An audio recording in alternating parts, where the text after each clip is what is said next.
ఈ వీడియోలో మనం 'హిట్ మిషన్' అనిల్ రావిపూడి గారి గురించి మాట్లాడుకుందాం. 'హిట్ మిషన్' అని ఎందుకు అంటున్నానో అందరికీ తెలుసు. ఎందుకంటే ఇప్పటిదాకా ఆయన తీసిన 8 మూవీస్‌లో అన్ని బ్లాక్ బస్టర్స్. రీసెంట్‌గా వచ్చిన సంక్రాంతికి వస్తున్నామైతే సర్ప్రైజ్ బ్లాక్ బస్టర్. అది రన్నింగ్ టువర్డ్స్ 300 క్రోర్. ఆయన ఫస్ట్ ఫిల్మ్ 'పటాస్'. ఆ సినిమా ఆయన చాలా బాగా తీశారు. ఎందుకంటే కళ్యాణ్ రామ్ గారికి అంతకుముందు 3, 4 ఇయర్స్ పెద్ద హిట్స్ లేవు. బట్ 'పటాస్‌తో' ఆయన బ్లాక్ బస్టర్ కొట్టారు. ఆ సినిమాది కూడా చాలా మంచి అంటే మంచి రెవెన్యూస్ చేసింది. ఆయనకు డైరెక్టర్‌గా ఫస్ట్ బ్రేక్ అలాగే 'దిల్ రాజు' గారితో మంచి పరిచయాన్ని గూడా ఏర్పరిచింది. ఎందుకంటే ఆ మూవీ డిస్ట్రిబ్యూట్ చేసింది 'దిల్ రాజు' గారే. తర్వాత 'సుప్రీం' మూవీ తీశారాయన 'సాయిధరమ్ తేజ్' గారితో. ఈ మూవీ గూడా చాలా బావుంటది. అంటే ఫస్ట్ నుంచి లాస్ట్ దాకా ఎంటర్‌టైనింగ్‌గా స్టోరీ ఎలిమెంట్స్ అన్నీ బావుంటాయి. సినిమాలో చిన్న ఎమోషన్ రన్ అయిద్ది. అందులో ఫైట్స్ గూడా కొంచెం ఒక ఫైట్ ఉంటది లాస్ట్‌లో. ఫిజికల్లీ ఛాలెంజ్ వాళ్ళతో అది బావుంటది చాలా. 'రాజా ది గ్రేట్' ఇదైతే క్రేజియస్ట్ మూవీ. ఎందుకంటే ఈ మూవీలో ఓహ్! ఒక బ్లైండ్ పర్సన్‌ని అలా చూపెడతారు అనే నేనెప్పుడు అంటే లైక్ అలా మనం గెస్ గూడా చేయము ఒక హీరో క్యారెక్టర్. బట్ ఆ మూవీలో చాలా అంటే చాలా బాగా చూపెట్టారు.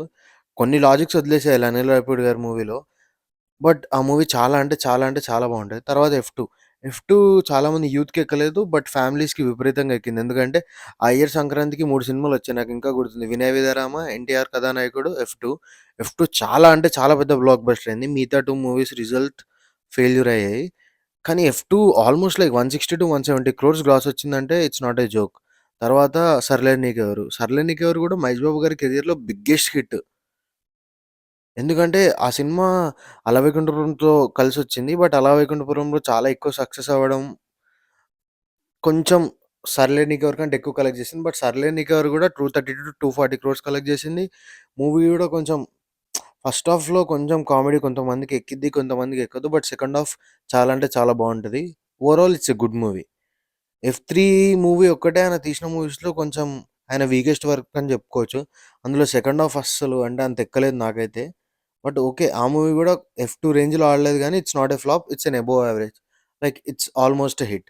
దాని తర్వాత వచ్చిన 'భగవంత్ కేసరి' చాలా అంటే చాలా లైక్ ఎక్సెప్షనల్ వెల్ పెర్ఫార్మ్ చేసింది. అది కాక అనిల్ రావిపూడి గారు కామెడీ ఆల్‌మోస్ట్ ఆ సినిమాలో పెద్దగుండదు. కొన్ని కొన్ని సీన్సే ఉంటాయి. ఆల్‌మోస్ట్ 'బనో బేటీకి షేర్' అనే కాన్సెప్ట్‌తో ముందు సినిమాలతో కంప్లీట్‌గా ఆపోజిట్‌గా బాలయ్య గారిని ఏజ్‌కి తగ్గ రోల్‌లో చూపెట్టి, ఆ సినిమా చాలా అంటే ఆయన best work. One of the best work అనుకోవచ్చు.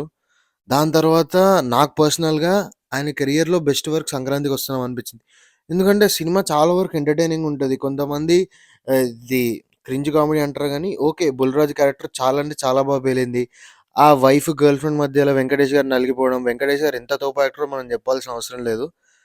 ఈ సినిమాతో ఒక విషయం మాత్రం బా ప్రూవ్ అయింది. అదేంటంటే మంచి ప్రొడక్ట్ మనం ఇస్తే ఫ్యామిలీస్ వచ్చి థియేటర్‌లో సినిమా ఎగబడి చూస్తారండి. ఎందుకంటే ఈ సినిమా ఆల్‌మోస్ట్ 200 క్రోర్స్ కలెక్ట్ చేసింది. రన్నింగ్ టువర్డ్స్ 300 క్రోర్స్ అంటే ఇట్స్ నాట్ ఎ జోక్. అంత ఈజీ గూడా కాదు. ఎందుకంటే సంక్రాంతికి 'డాకు' వచ్చింది. 'గేమ్ చేంజర్' వచ్చింది. ఆ రెండిటికంటే 'సంక్రాంతికొస్తున్నాం' చాలా పెద్ద హిట్ అయింది. రెవెన్యూస్ అయితే డబుల్, త్రిబుల్ తీసుకొచ్చింది.